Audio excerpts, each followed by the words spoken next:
love now and Did you fall in love last night? Love was stronger than anything you can For the love. And I love you more than anything. There's to love. From the New York Times, I'm Anna Martin. This is Modern Love. I recently went through a friend breakup. It was one of those slow-motion kind of implosions, misinterpretations and mistakes building up little by little until it all exploded in a painful public argument on the sidewalk. Even though I know it was right to end this friendship, the ending was just so messy. This week's essay is about a relationship that needs to end for both people involved, and the author is trying to avoid the kind of explosion that I experienced. He's trying to end things gradually, gently, but he's struggling. The essay is called After 264 Haircuts, A Marriage Ends, written by William Dameron and read by Eduardo Ballerini. Elizabeth lofted the black cape, and I watched it billow in front of me like a sheet blossoming on a clothesline. She fastened the buttons around my neck, placed her hands on either side of my head, and whispered, "I can't do this anymore." "Do what?" I asked. "This," she said, gesturing around us. "I have to let you go." Still, she reached into a black case and pulled out scissors and a comb. "Who will cut your hair?" she asked. I shrugged my shoulders. She pulled up a swath of hair with a comb and began to snip. When we first met, in the 1980s, I wore my hair parted on the side, a preppy, conservative look. On our second date, she swept back my bangs with her fingertips and offered to cut my hair for the first time. Over the years, so many clumps of my dark hair have slid down the cape and pooled on the kitchen floor. "Do you have the clippers?" I asked. She reached into the case and pulled them out. When she turned them on, they gave off a low electronic buzz. "Cut it all off," I said. "What?" "I want you to buzz it all off. If I didn't have any hair, it wouldn't matter that I no longer had her to cut it." "Go on," I said. "Do it." I watched the hair tumble onto the cape, her breasts pressed against my shoulder as her hand brushed the hair from my head. And then I felt something wet fall on my cheek. I heard a sound like a hiccup, and then I heard it again, like someone trying to catch a breath. Her tears kept falling. She held up a mirror, and I winced. "Oh, man," I said. There was something honest and bold about the look. "Shave off the rest." "But you'll look like a cancer patient." "It's just hair." She finished the haircut. As if my thoughts had been laid bare too, she said, "You know I'm stronger now. I can make it on my own." "I know that," I said. "For 2 months, ever since I moved out, we had been engaged in a dance of me visiting to keep contact with our girls. On the weekend, I would stay in our home in Virginia as if nothing had changed. But everything had changed. She rubbed lotion on my neck and pulled out the straight razor. I felt the cool metal on my skin as she nudged my head forward and down with her fingertips. I closed my eyes. I could hear our 14-year-old daughter chattering on the telephone and laughter coming from the TV. "I didn't cheat on you," I said, keeping my head down and my eyes closed. The blade stood still for a moment, then skimmed down the back of my neck. "I had to get that HIV test," she said, "because you were acting so out of character." I was offended when she had first told me this. How many times had we made love? Was it greater or fewer than the number of haircuts? Of course, the test was negative. I could count on one hand the number of people I'd been intimate with before her. The first was my childhood neighbor in Greensboro, North Carolina. He and I were too young to understand our dark fumbling during sleepovers. In college, I lost my virginity to Sally, a red-haired flute player. It was a rite of passage that I simply wanted to get over. When I was 20 and in Colorado for the summer with my Aunt Sheila and her psychic girlfriend, I stumbled out of a bar on the edge of town walking arm in arm with Don, my aunt's handsome young friend. Under the shadow of Pike's Peak, he and I kissed. I heard Sheila's voice in the distance calling out, "He's not sure if he's gay yet, Don." But I knew. When I first started seeing Elizabeth at 21, I told her about Sally, but not Don. That part of my life was supposed to have been erased by conversion therapy. I prayed with my mother at the dining room table every day not to be the way I was. The first time Elizabeth and I had sex was on a sofa in my brother's off-campus apartment in Raleigh, North Carolina. Neither of us was a virgin, so there was no awkward fumbling, just as there was no passionate taboo. I recognized it for what it was. This was as good as it could get. For more than 22 years, after our daughters were born, and as my hair became grayer, and Elizabeth's body became softer, I kept my secret locked away. Then on a Wednesday night in a Walmart parking lot, Elizabeth saved me. "Are you gay?" she asked. "I don't want to be," I said. Shortly after our marriage ended. But while I was still making my weekend visits, there was Ray. On our second date, I ripped the clothes off his body. Afterward, he held up his pants and examined the broken zipper and popped button. "Those were my favorite pants," he said. I laughed. He did not. Elizabeth brushed the hair from my shoulders and removed the cape. I stood up, put on my shirt, and pulled the broom from the kitchen closet to sweep up. When the girls went to bed, I wandered the house, taking stock of things that were no longer mine. There on the dining room table was the blue metal pitcher we found in an antique shop in New Hampshire. This painting, above the brick mantel, was my 20th wedding anniversary gift to her. Here was the sofa where Elizabeth and I once lay side by side with a sleeping dog at our feet. The wooden floors creaked as I passed. When I reached the top of the stairs, Elizabeth stood motionless in the dark hall. "Can I sleep with you? Just sleep? This one last night?" I asked. "Don't wake me in the morning," she said. She removed her nightgown. I took off my shirt. That was her side of the bed, and this used to be mine. Here was the blue comforter where we cradled our newborn girls. These were the pillows, flattened with use. I lay awake on my back.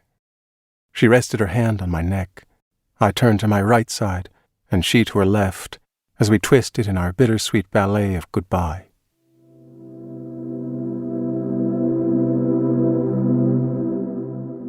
In the grainy morning light, I closed the bedroom door and tiptoed to my daughter's rooms. This was Sophie's. Those were the boxes filled with her dolls. I tucked her dark hair behind her ear and kissed her warm cheek. Here was Marissa's. These were her glasses. I picked them up and cleaned them with the tail of my shirt. "I'm just going to work now," I muttered, a half-truth in the half-light. This, behind me, was the house full of secrets, and here before me was the path that lay ahead. This is what I left. An empty chair at the table.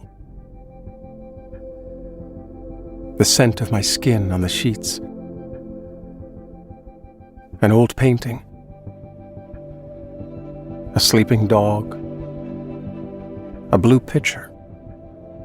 My lingering shadow on the front steps before I let go.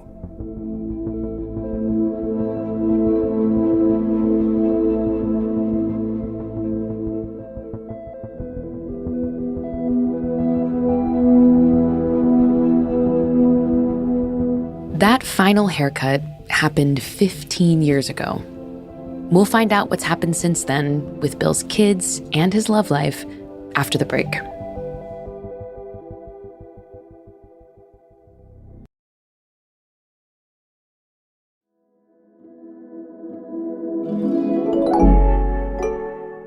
Hello, Bill. Hello, Anna. Your essay is so beautiful, and it's also really complicated. At the end, there's so much uncertainty, but I also feel like there's this very distinct sense of hope. Yeah. When did the final haircut in this essay, when did it happen? It happened in 2007. And how old were your girls at the time? They were 14 and 16. I had come out to them that year. How did that conversation go when you came out to them? We called a family meeting. They were annoyed because it was a Sunday afternoon and they wanted to spend time with their friends. They had no idea what was coming. Right. I remember my younger daughter was like looking at the split ends of her hair. Well, she was 14. She was 14, and hair is very important at 14. And I told them there was something that I've known since I was a young child, and it's something I've known that you don't know, but when I tell you, I'm still the same person. It's just that you're going to know. And that thing is that I'm gay. Wow. Then when I said it, they looked at their mother, they looked at me, but there really wasn't that realization yet. It was more of a surprise, like, okay, you're gay. Mm-hmm. And then it was, wait, are you getting divorced? And so I had to be honest about that too, which was, we are talking about it. And at that point, they kind of both ran out of the house. And my ex-wife ran after them, leaving me sitting alone in the living room, wondering what I had just done. Mm-hmm. And I did what most dads do. I went outside and started to mow the yard because that was my routine. You started doing yard work as a coping mechanism. Yeah, very dad. And how did it feel to say those words? How did it feel when you actually said them? It is an interesting mix of emotions because it was devastation for my daughters, but it was also coming clean and telling the truth.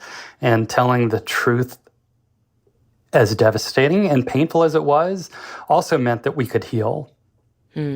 But you mentioned before the little bit of hope that seemed to be in my essay, and that was there in me too. I knew that in order to get to a better place, I had to go all the way through. So, Bill, after coming out, moving out, there is sort of a light, there's a hope. You did find love. I did. And I want to know, how did you meet him? So I met Paul through the old-fashioned way, online. We were both gay dads, as it turned out. For me, it was very important that I meet somebody or be with someone who also had children so that they understood me. We talked for a while on the phone and then decided to meet at a cheesecake factory. Wait, I love Cheesecake Factory. Why Cheesecake Factory? Because I had moved to a basement apartment and I'm horrible with directions and I really didn't know where anything was, but I knew where the Cheesecake Factory was. You said it was important for you to date another father. Why was it important to you? He actually said it on our first date. He said, I know that I would never be number one. You have a 1 and a 2 and I'll be 3. And he understood that. And he actually pulled out the pictures of his kids and placed them on the table. I pulled out mine. They were kind of ratty and stuck to my wallet. And so all 5 pictures of our kids were there on the table with us on the first date. I love it. How long have you and Paul been together? We've been together now 15 years. Wow. We've been married for 12 years. And Are you close with Paul's kids, those kids you saw their photos on the table? I think I might actually be closer to them than he is. His kids talk to me about the things that are bothering them.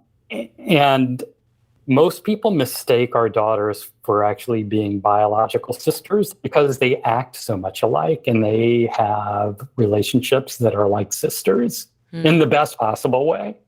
How does that feel for you? It feels fantastic. It really does. It feels like, yeah, this was meant to be for all of us to be truthful finally. And now my kids know me in a way that they never would have known me. I had to do a lot of therapy to understand what I had done. There was a lot of collateral damage. And so I knew I needed to work to repair that.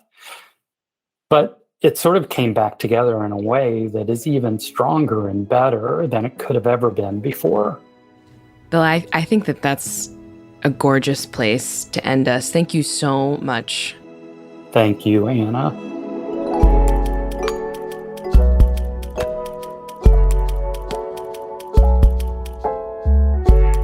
On the next Modern Love, a daughter longs to connect with her father and the place where he grew up. We didn't visit Puerto Rico, so we didn't know a lot. And I think that made him sad. Why a man who missed his homeland felt he had to destroy his connection to it. Next week.